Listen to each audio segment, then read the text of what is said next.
They say war is a man's world, that its language is written in strategy, numbers, and borders. But if you listen closely, beneath the explosions and the speeches, there is another voice, quieter, older, and far more enduring. It's the voice of the feminine. And what it has to say changes everything we think we know about conflict. Modern war has changed its face. It no longer lives only in trenches or on distant battlefields. It has moved into our homes.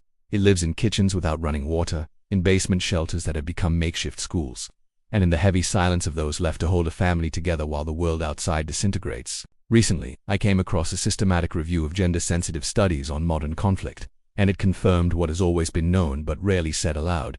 Women are not just victims of war, they are its invisible infrastructure. They are the silent architects of survival. Think about it. When men march to the front lines, women march into a different kind of battle, the battle for everyday existence. They become impromptu doctors without medicine, teachers without classrooms, and couriers of truth in a world flooded with propaganda. They are the ones who manage scarcity, who figure out how to stretch one loaf of bread to feed 5 mouths. They protect the young from horrors they should have to see and carry the immense moral weight of endurance. And yet, where are they in the official story? In the news reports, they're often just footnotes, part of a tragic backdrop. In the headlines, they are reduced to statistics, a number of refugees, a casualty count. And in the peace treaties, the very documents that will shape their future, their voices are almost never heard. They are conspicuously absent from the table. This research I mentioned revealed something even deeper, something that gets to the heart of our misunderstanding. It shows that our very concept of war is gendered. The masculine is framed as active, decisive, destructive, and heroic. The feminine, on the other hand, is seen as reactive, nurturing, passive, and fragile. We've been telling ourselves this story for centuries, but the data, the real-world evidence, proves the opposite. That so-called fragility is often just resilience disguised as silence. And let's be clear, silence is not weakness. Silence is a survival strategy. It's what happens when speaking out becomes dangerous, when your voice could cost you or your children everything.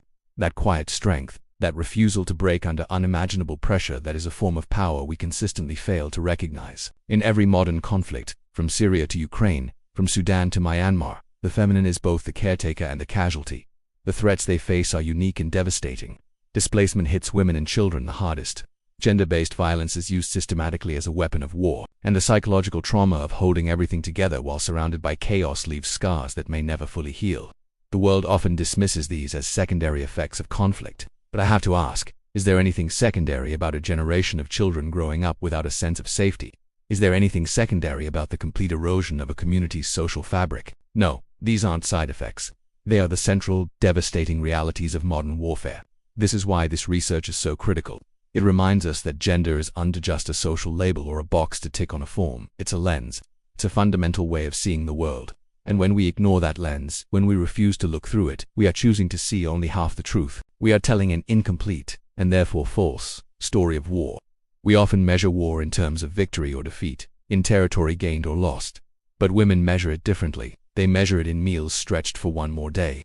They measure it in children kept alive through the chaos. They measure it in the incredible, almost superhuman strength it takes not to give in to hate, even when you have every reason to.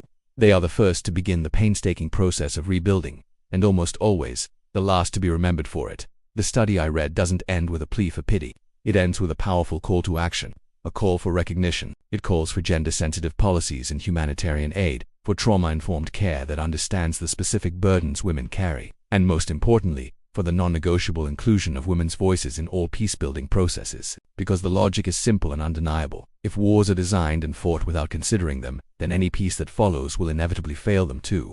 You cannot build a lasting peace on a broken foundation, and women are the foundation of society. The feminine and the war, two forces that should never have met, yet always do. This research doesn't tell us something new. It proves what humanity keeps trying to forget, that survival has a gender, and it speaks, it screams, it endures, even when the world refuses to listen. Thank you for watching and for taking the time to consider this. If this resonated with you, please like this video and subscribe to the channel for more content that challenges how we see the world. Let's keep the conversation going in the comments below.